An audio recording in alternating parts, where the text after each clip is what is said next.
Hey guys, how you doing today? Hopefully you're having a wonderful day, and I am going to do another project today.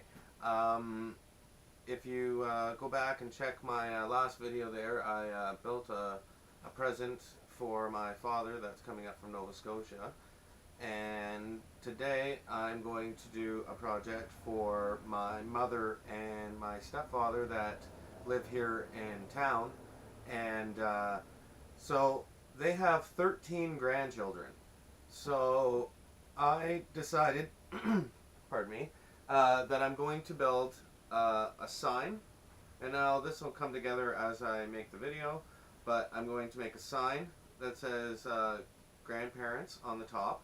And then underneath I'm going to have hanging with these, the hooks are inside, I gotta grab them. But they're all going to be hanging individual boards with each one of the kids' names. So there'll be 13 in a row, and they'll all be hanging on hooks. So I went and picked up the hooks already. I just got to grab those. But what we're going to do now is I got to get set up, and I've got to rip some boards down to size, and we got to start on the top. So we'll be back here in a minute. Okay, guys.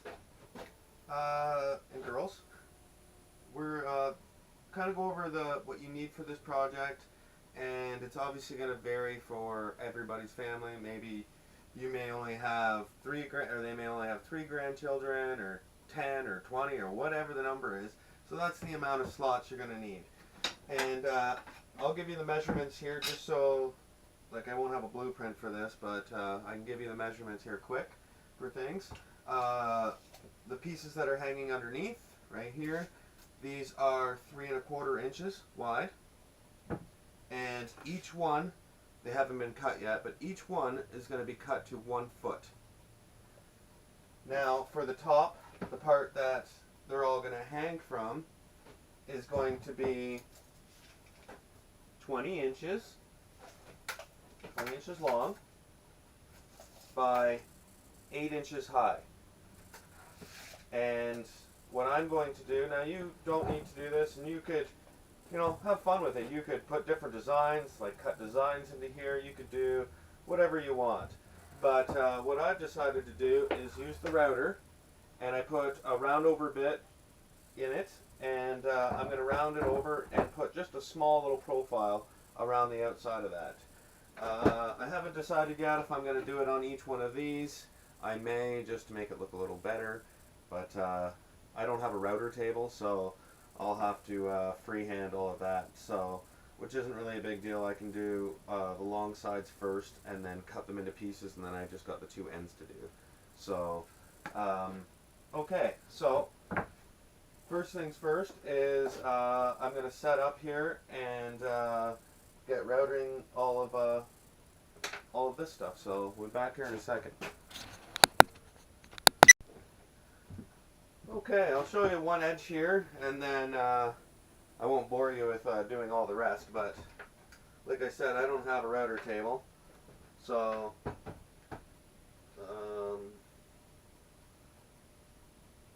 okay, perfect.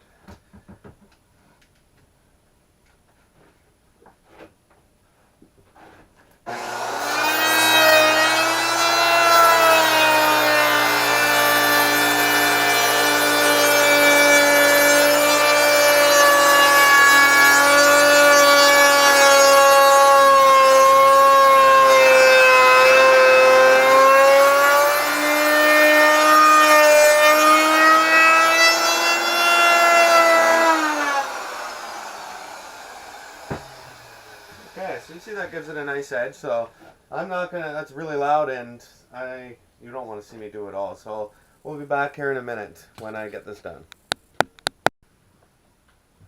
Okay guys, about an hour later, and I finally got these all routed out. There's a gigantic mess in my shop, and I think they're gonna look a little nicer though, so totally worth it. Now here's the first plate here. This is going to be the top, and then all my cutouts for all the ones that are going to hang underneath, and they all still have to be sanded, but I put a little edge on there. It's hard to really tell, I gotta get a few more different router bits so I can try some different angles or whatever. So now all of these need to be sanded. Now before I get them sanded, I'm going to set this up on my drill press here, and I've got to drill a hole on the top and bottom of every one. So I'm going to get that set up, and I'll show you a little bit of how I do that. Okay, so now I got this set up in the drill press and set up at 2 inches in from the end. So now I can just run all my blocks through, and they'll all be perfectly in the exact same space. And yeah, that'll make things a lot easier for me. And also, guys, I want you to let me know what camera you like better. I realize this one kind of distorts the picture a little bit, but maybe a better picture. So if you like the GoPro better, or if you like the camera that I used on the last video, you let me know. The field of vision is different on both cameras, and this is obviously an action camera, so it's a little bit different. But just let me know in the comments what you think.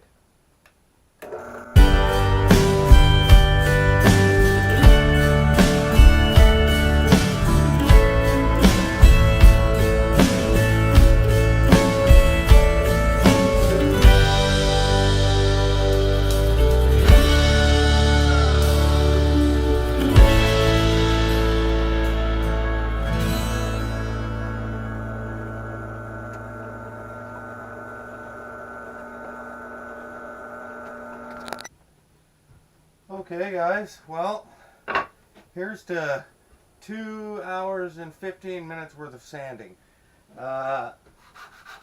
It is a lot of sanding if you put a profile on it like I did. If you were just to keep these square, you would save yourself a ton of sanding. You could sand everything with just the random orbiting hand sander, and you wouldn't have to go around and sand every edge with a piece of sandpaper. But you know, if it's for somebody you care about, what's a little bit of extra time to make it look that much nicer? So, you know, I'm hand sanding all these corners, breaking all the edges, and kind of working my way around with a 100 grit sandpaper, knocking all the edges off. I sanded everything first with the hand sander, the tops, the sides, and the back. Now, I only did the back because this is only good one side pine, so the back was a bit rough, so I just cleaned it up. You're never going to see it, but hey, one of those things again, you know, like, it doesn't take long to do it, so why not take your time?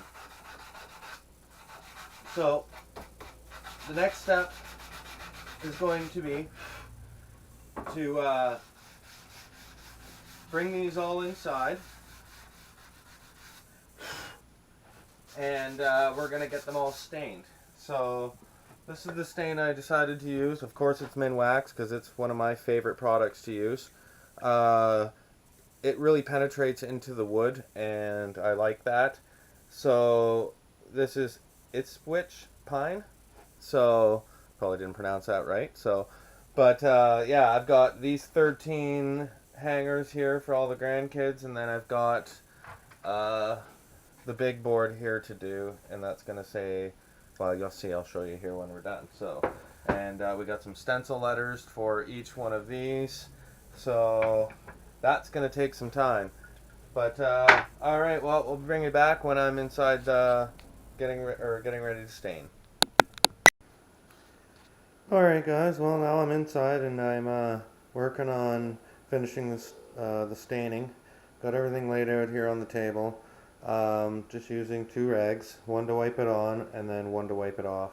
Now this is a really light stain, and I wanted it that way because when we get to the point where we're starting to stencil and put the lettering on, I want it to be bold and stand out against it. I didn't want a dark stain that you would lose the lettering in the actual wood. So now here's one that's done and one that's not.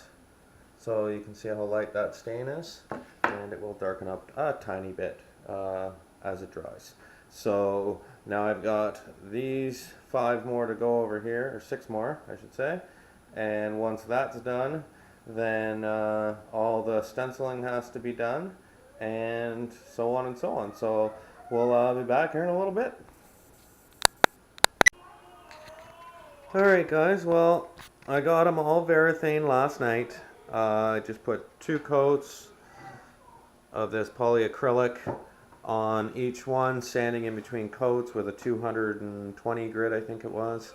And then I went to the dollar store, picked up all these stick-on letters. We had to buy like 10 sheets of them to get enough letters for all of ours, but you know, I doubt most people aren't going to have 13 grandkids. So, and now they don't call them Grandma and Grandpa, they call them Nana and Papa.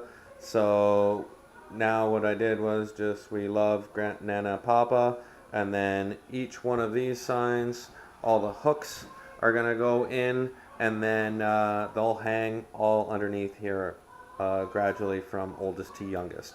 So I will... I got to get all these hooks in, and then I'll show you guys here one last time when it's all finished. Okay guys, well the project's pretty much done. Now you guys are obviously gonna have different names and all of that. Now we have Nana and Papa instead of Grandma and Grandparent, or you could put you know, the best grandparents or something like that. Whatever you want, you can completely customize it to whatever you like. Now these stick-on letters I got from the dollar store, and you can get sheets of them for about $1 a piece. And then instead of just putting them on with a little bit of adhesive that they have, I've used contact cement on every single letter, laid them all out, and there you go guys. So I think it turned out pretty great. I know my mom will treasure it for years, and you know, total cost of the project was maybe about $30. And that's pretty reasonable for something that they're going to love forever. So, alright guys, well thank you very much for checking out this video, and please remember to subscribe, and as always, if you could click up that thumbs up button would be greatly appreciated. Everybody have a great day.